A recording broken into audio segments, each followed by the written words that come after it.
Earlier this summer, an oversupply of bananas, pineapples, and dragon fruit pushed the prices of these fruits to an all-time low. The price crisis prompted debate over what the government can do to cushion farmers from future shocks.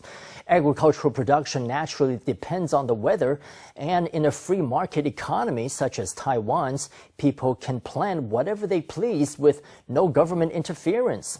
So some scholars argue that an imbalance between supply and demand is par for the course in agricultural production, and equilibrium is an elusive dream. How accurate is that claim? Is there anything the government can do? Our Sunday special report. Take a turn about the marketplace and you can pick up bananas for only 9 NT a catty, or 600 grams. It's a price that could coax a smile from any customer, but it's left banana farmers in despair. For them, the price of growing that same catty of bananas was at least 10 NT. Whether in the agriculture sector or the industrial sector, Taiwan has what's widely recognized as a thin market. Slightly increase the supply, and the market supply will overshoot demand. Slightly decrease the supply, and the market will swing to excess demand. This phenomenon is very clear.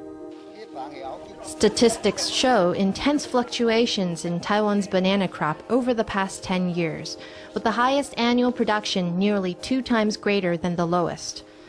Volatile yields have led to imbalances between production and consumption. 秋冬椒已经开始收割，除了供应本省市场需要以外，并且正源源装箱外销，拓展海外市场。 In the 1960s, Taiwan enjoyed the distinction of being the world's banana kingdom. But over the years, other countries have built up their banana production technologies and left Taiwan with a shrinking market share. Today, bananas account for only 2% of Taiwan's exports. Global per capita consumption of bananas tops out at 10 kilograms a year. Even if you produce more, the global market is unlikely to expand. What about the domestic market? The Taiwan market can absorb only 200,000 metric tons a year.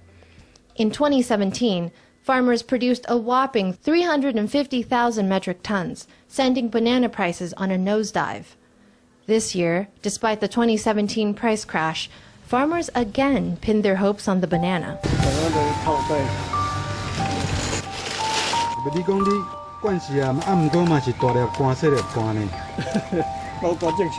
71-year-old Cheng Jung-fu is a typical banana farmer whose life is inextricably tied to the fruit.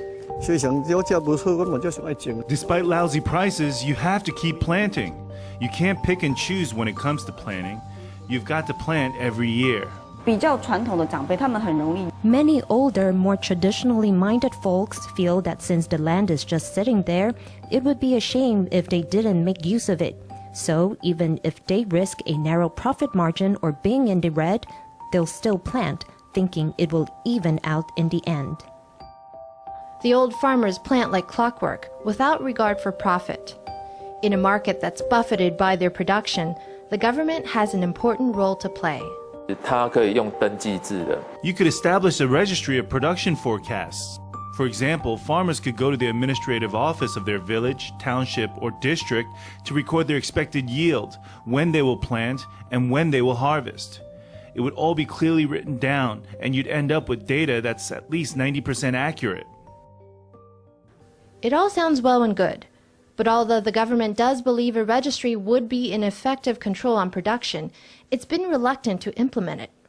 Taiwan is, after all, a free market economy. By definition, farmers can plant whatever they please in whatever quantities they please, and the government cannot intervene. Taiwan is in the subtropics, and it has an unstable climate. If you planted bananas last year, how could you have known whether there would be typhoons this year? Who could have known there would be such plentiful spring rains?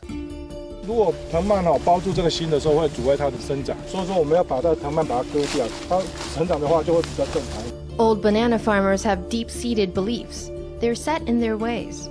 The government has found less resistance with policies that target a younger generation. This March, Agriculture authorities partnered with the Taiwan Banana Research Institute to recruit 8 young farmers via the internet. The recruits are paid 30,000 NT a month. They'll be working 12 hectares of state-owned land based on the government's banana production model. We're training them to become satellite farmers. Later, they'll be stars that light the way for others. We'll have a professional demonstration zone and we'll analyze benefits, costs, and revenue. Maybe we can help these young people become next-generation banana farmers who have larger plantations. Maybe we can cause a change in thinking. That's why we're providing this training. This government's plan allows the young farmers to dream big.